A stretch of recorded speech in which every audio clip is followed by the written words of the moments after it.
रोज रोज गोभी से बने पकवान खाने वाला ससुराल।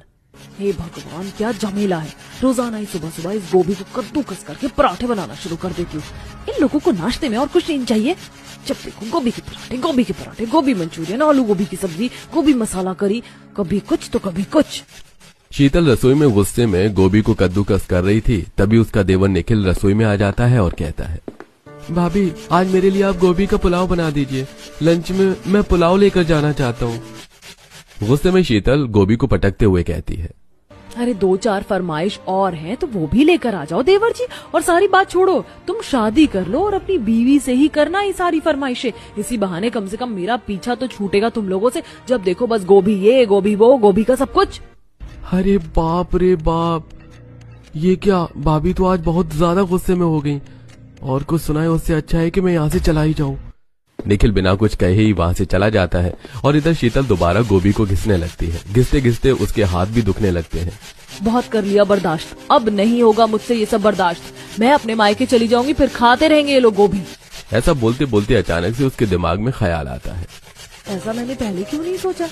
अगर मेरे देवर की सच में शादी हो गई तो मेरी एक देवरानी आ जाएगी जो मेरा काम में हाथ बटाया करेगी। और जब वो आ जाएगी तो मुझे इस गोभी से थोड़ा छुटकारा मिल जाएगा। और वैसे भी अगर मायके जाने का नाम लूंगी तो माँ जी मुझे बहुत ही जल्दी बुला भी लेंगी। देवरानी के आने के बाद तो मैं कई महीनों अपने मायके रुक सकती हूँ। शीतल ऐसा सोचने के बाद फटाफट गोभी के पराठे तैयार करती है और डाइनिंग टेबल पर बड़े से परिवार को परोसती है। हे भगवान, भाभी आपने मेरे लिए पराठे ही बना दिए। आप मेरे लिए गोभी ब्रेड चीज रोल नहीं बना सकती थी क्या? इस नंद की बच्ची को रसोई में कदम रखते ही तो मौत आ जाती है और फरमाइश तो बेशर्मों की तरह करती है। बताओ ना भाभी, क्यों नहीं बनाया मेरे लिए चीज रोल? आपको पता है ना पराठे वजन बढ़ा देते और मुझे वजन नहीं बढ़ाना। तभी सुमित्रा बोलती है, अरे बहू जा बना दे इसके लिए गोभी चीज रोल, वरना ये ऐसे ही नखरे करती रहेगी, खुद भी नहीं खाएगी और हमें भी नहीं खाने देगी। सुमित्रा की बात सुनते ही शीतल न चाहते हुए भी बोल ही पड़ती है, बहुत हो गया अब माँ जी, मैं अकेले कब तक रसोई में लगी रहूं? अरे कम से कम मेरी एक देवरानी हो तो मुझे थोड़ी सी मदद मिल जाए। अब देखो ना, मैंने कितनी मेहनत से गोभी के पराठे बनाए और नंद जी को तो गोभी का ब्रेड चीज रोल खाना है। अब मुझे दोबारा मेहनत करनी पड़ेगी।